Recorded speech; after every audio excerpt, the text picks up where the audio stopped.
Todos antes deles tinham fracassado. Alguns tinham mesmo morrido ao tentá-lo.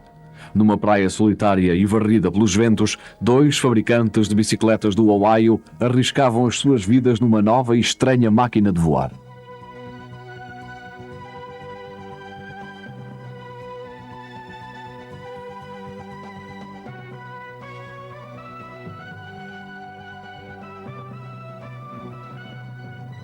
Momentos decisivos que mudaram a história.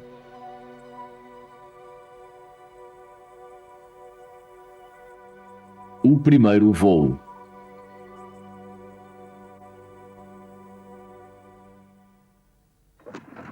Para os irmãos Wright, o sucesso ou o desastre dependia dos 2 minutos seguintes. Na manhã do dia 17 de dezembro de 1903, o voo estava quase ao seu alcance.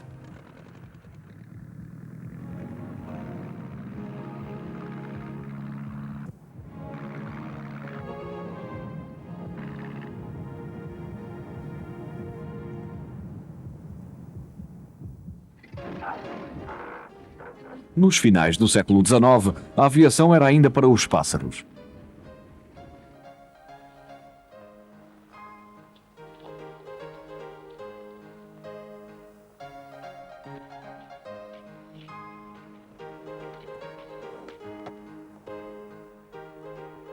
Os aviadores sonhavam voar como um pássaro e não como um peixe. Foi este mesmo sonho que ganhou raízes num bairro da classe média do Ohio, cidade do centro-oeste de Dayton, na casa do reverendo Milton Wright.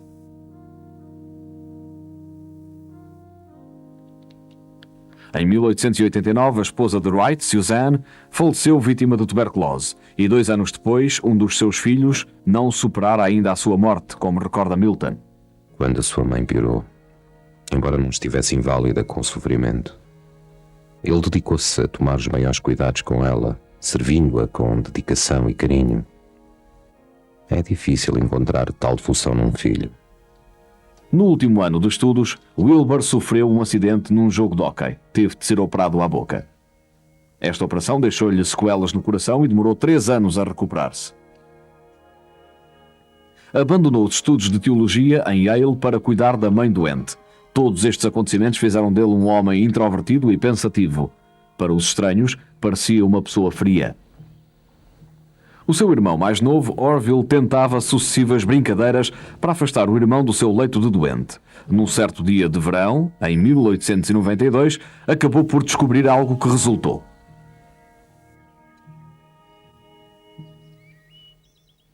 A moda da bicicleta acabava de chegar a Dayton.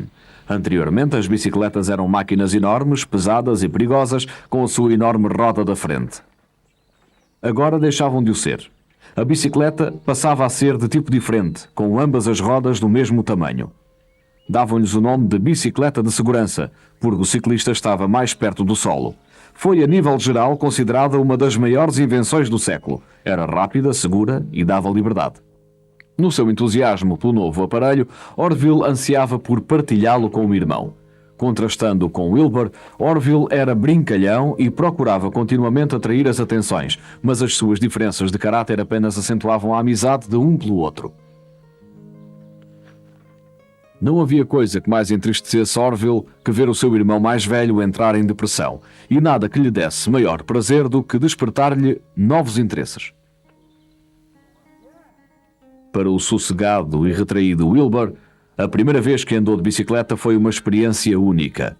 Sentiu-se livre e, pela primeira vez, perguntou-se como seria voar.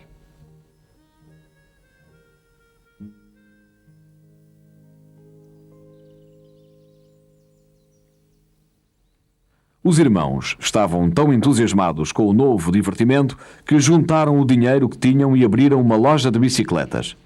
De início, apenas vendiam e reparavam bicicletas, mas depois começaram a introduzir-lhe modificações e 3 anos depois tinham desenvolvido a sua própria bicicleta, a Wright Special. Ainda não tinham 30 anos e já mantinham um negócio próspero. Tinham alcançado o sonho americano, mas não era suficiente. Wilbur procurava algo mais. Percebeu que estava a desperdiçar o seu talento com uma máquina que já tinha sido aperfeiçoada por outra pessoa. Sempre pensativo, procurava um quebra-cabeças maior para resolver. Se há algum pensamento dominador e tirano, é a ideia de que o problema do voo pode ser resolvido pelo homem.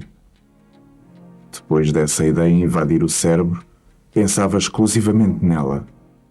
Torna-se então um pensamento obsessivo, impossível de abandonar. Em 1899 escreveu para a Smithsonian Institution, de Washington, pedindo todo tipo de informação sobre o voo. Estou em vias de iniciar um estudo teórico do assunto como preparação para um estudo prático, ao qual espero dedicar todo o tempo que tiver livre. Sou um entusiasta, mas não tenho a fantasia de ter teorias sobre a construção efetiva de uma máquina voadora apropriada. Cumprimentos, Wilbur Wright.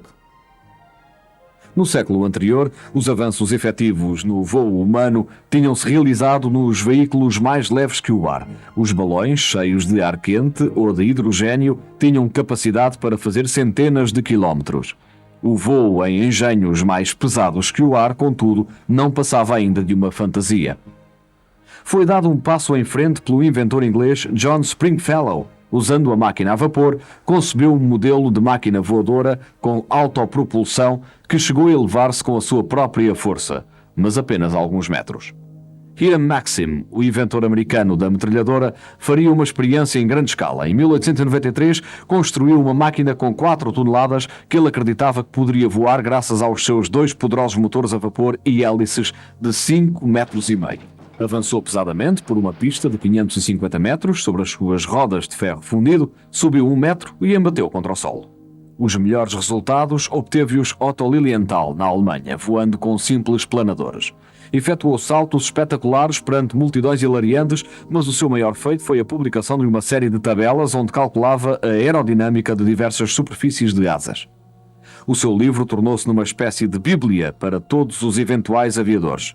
Ele incitava-os a aprender primeiro a planar para se familiarizarem com o ar, antes de darem o arriscado passo de lhe juntar um motor.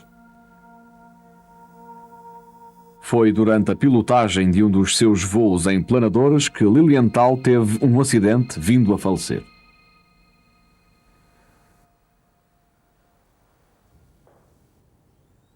Continuando a trabalhar na loja de bicicletas durante o dia, Wilbur leu todos os livros e folhetos recomendados pelo Smithsonian Institution. O trabalho de Otto Lilienthal acabou por dominar a mesa atafolhada de Wilbur Wright, mas Wilbur ficou impressionado com o pouco interesse que até mesmo Lilienthal prestara à questão do controle do ar, em oposição à da simples manutenção da estabilidade. Wilbur sentiu instintivamente que era necessária uma técnica mais sofisticada para controlar os 3 eixos, frente-trás, lado-lado e giratório. Destes 3, o giratório era o mais complicado. Enquanto estudava os pássaros, Wilbur verificou como se inclinavam ao dar curvas. Não era deslocando o centro de gravidade, conforme pensava Lilienthal, mas sim ajustando as extremidades das asas. Como havia ele de copiar esse movimento sem usar pesados mecanismos de orientação? Sozinho na sua oficina, certa noite, estando a brincar distraidamente com uma caixa de câmara de ar de bicicleta, verificou que a torção provocava o levantamento de uma das pontas. Se isso funcionava numa caixa de cartão, porque não com uma asa? As praias de Kitty Hawk, na Carolina do Norte, ficavam a 3 dias de viagem de Dayton, Ohio. Para os irmãos, Kitty Hawk era o lugar perfeito para as experiências. Era uma praia longa e larga com 1,5 km de largura, 96 km de comprimento.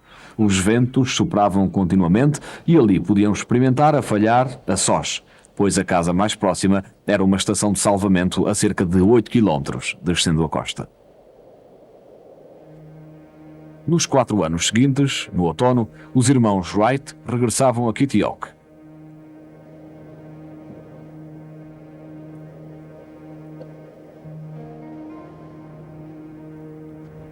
No primeiro ano, Wilbur tinha apenas um objetivo: pôr à prova a sua teoria da deformação das asas num papagaio feito por eles.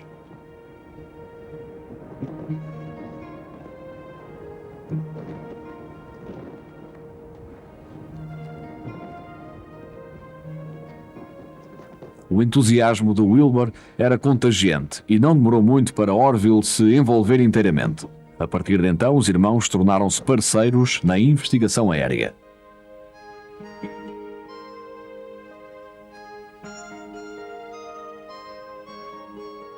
A deformação das asas funcionava realmente, mas era difícil manipular as asas e o leme ao mesmo tempo, em especial com ventos fortes.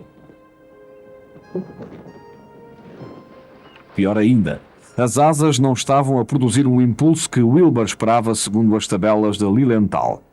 Por vezes, o papagaio simplesmente não se elevava. Mas Wilbur sentiu-se encorajado com os progressos atingidos nessa estação. Consideramos uma grande vitória podermos regressar sem que as nossas teorias tivessem sido inteiramente derrubadas pela dura lógica da experiência e tínhamos a cabeça cheia de ideias.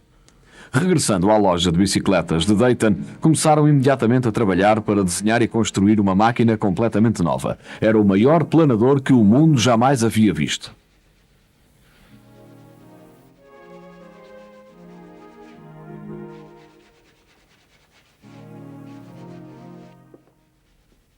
Tinha quase 7 metros de largura, com uma forte curvatura da asa para suportar o peso do aparelho e do piloto.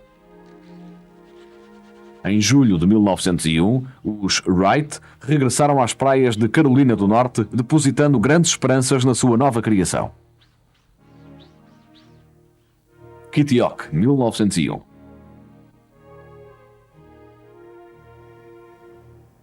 Para os habitantes de Kitty Hawk, os irmãos Wright eram alvos de especulação devido aos seus equipamentos onerosos e roupas finas. Eram filhos de um pastor, solteiros e nunca bebiam nem fumavam. Porém, estavam a tentar voar, ato que era considerado em muitos lugares antinatural e mesmo blasfemo.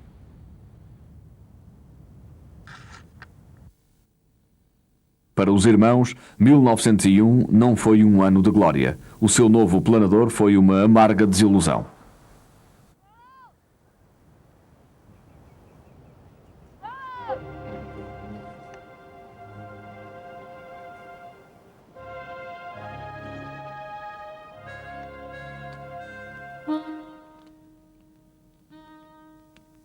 Quando avaliamos o tempo e o dinheiro despendidos em comparação com os avanços realizados e a distância que ainda tínhamos de percorrer, concluímos que as nossas experiências eram um fracasso. Nessa altura, previ que o homem talvez um dia viesse a voar, mas que não seria durante as nossas vidas. Nessa estação, os Wright levantaram cedo o acampamento. Falavam em desistir inteiramente da investigação do voo à propulsão.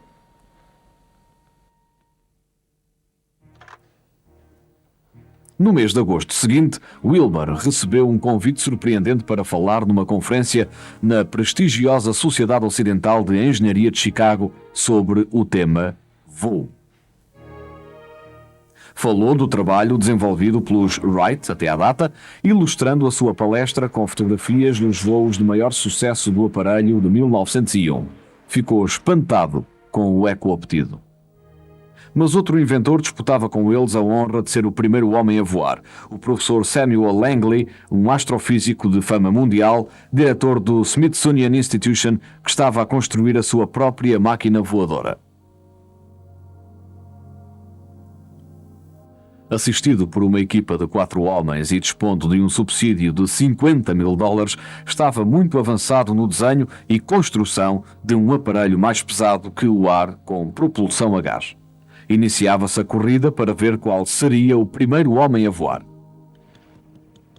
Regressados a Dayton, os irmãos decidiram verificar definitivamente se as tabelas de Lilienthal estavam corretas. Num túnel de vento concebido por eles mesmos, testaram 6 asas de 6 polegadas com diversas formas. As experiências no túnel fizeram constatar que, estranhamente, os valores de Lilienthal estavam errados.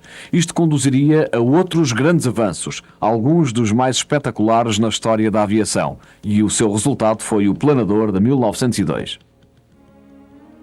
Tinha quase 10 metros de largura, mais 3 que a máquina de 1901. As asas eram mais estreitas e menos curvas para produzir menos resistência e mais impulso.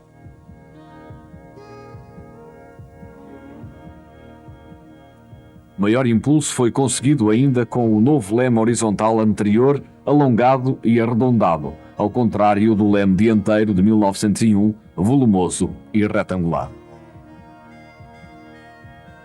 Conseguiu-se igualmente maior controlo vertical ao juntar uma cauda vertical de 2 estabilizadores com 1,80 m. Kitty-Hawk, 1902.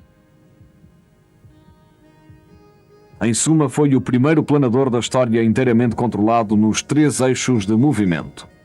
Em 5 semanas, os Wright conseguiram quase 1 milhar de voos realizados com êxito. Numa ocasião, fizeram 250 voos planados em apenas 2 dias. Agora, a única coisa que necessitavam era de um motor. O voo com propulsão estava quase ao seu alcance. Voltando a Dayton, os 2 irmãos construíram o seu motor, um motor de combustão interna com uma potência de 12 cavalos.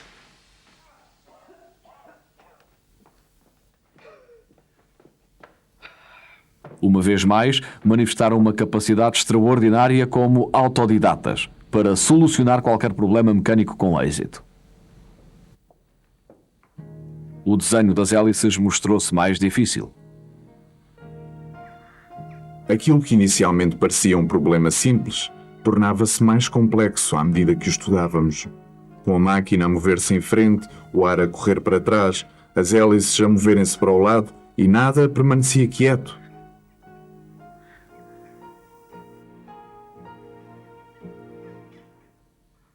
Kitty-Hawk, 1903. Nos finais de setembro de 1913 estavam preparados. Saíram de Dayton com $1 dado por Milton para lhe telegrafarem a notícia do sucesso ou do fracasso. Em qualquer dos casos, asseguraram-lhe que estariam de regresso no Natal. Começaram imediatamente a construir o seu Flyer.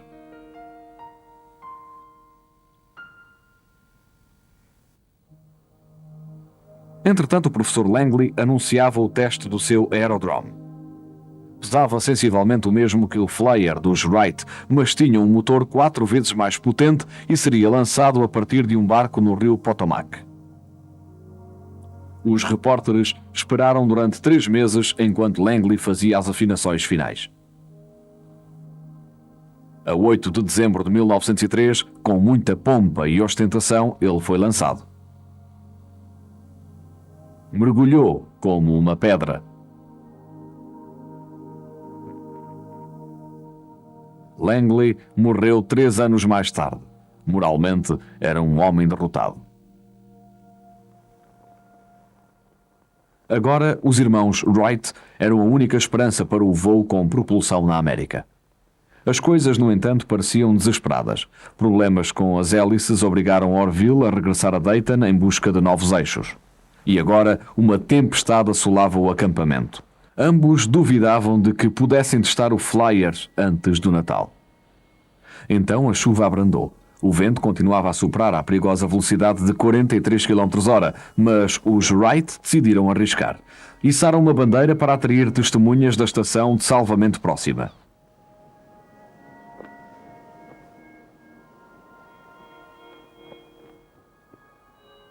John Daniels, uma delas, diria: Wilbur e Orville estavam juntos, de pé. Após algum tempo apertaram as mãos e não podíamos deixar de notar como olhavam um para o outro, como se tivessem receio de se largarem, como 2 amigos que se separam sem terem a certeza de um novo encontro.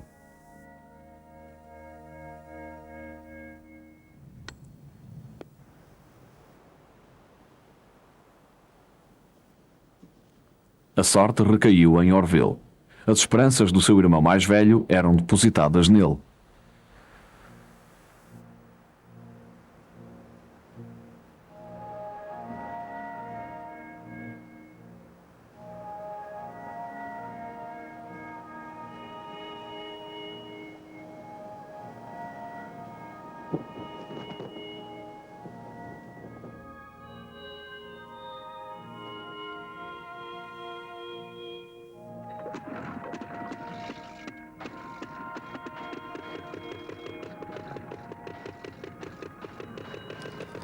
Às 10h35 em ponto, Orville soltou a amarra e o Flyer deslizou pelo carril. A máquina ganhou velocidade rapidamente.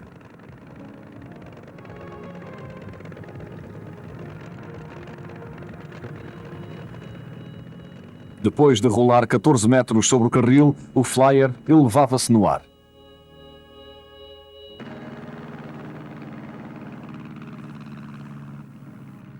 Pela primeira vez na história, uma máquina mais pesada que o ar havia levantado do nível do solo, avançado com a sua própria força e havia pousado num ponto tão alto como de onde tinha partido.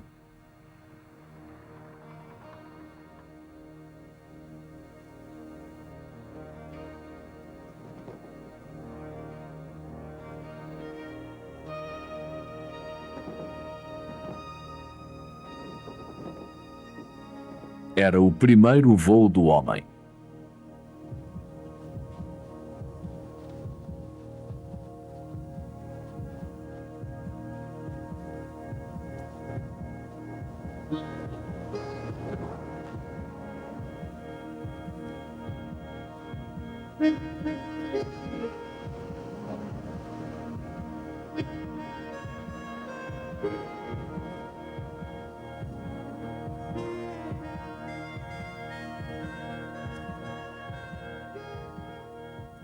Com o dólar que o pai tinha dado, Wilbur telegrafou as notícias.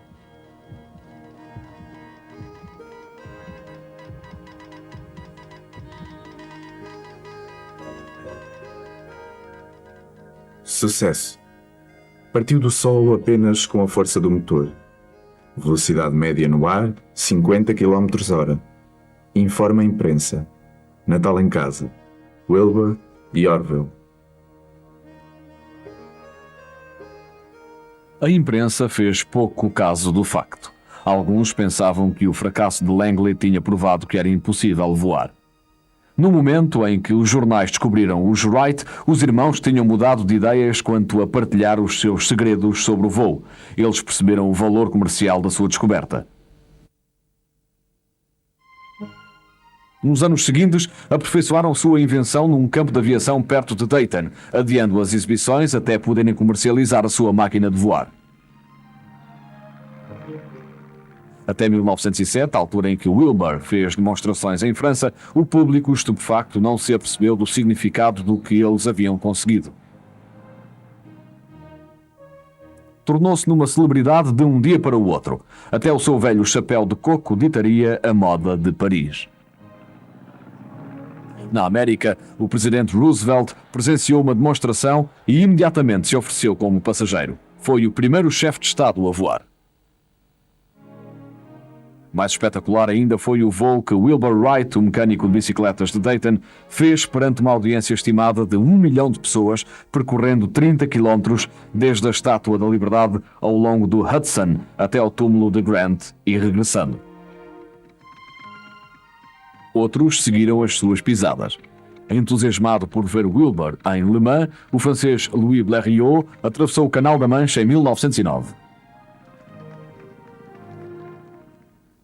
Quanto aos Wright, em 1912 eram homens abastados e faziam planos para transferir a família para uma vasta propriedade próxima da sua antiga casa. Mas a luta para defender a sua patente fora dura, particularmente para Wilbur, que viria a falecer em maio depois de uma intoxicação alimentar. Foi aclamado como herói nacional.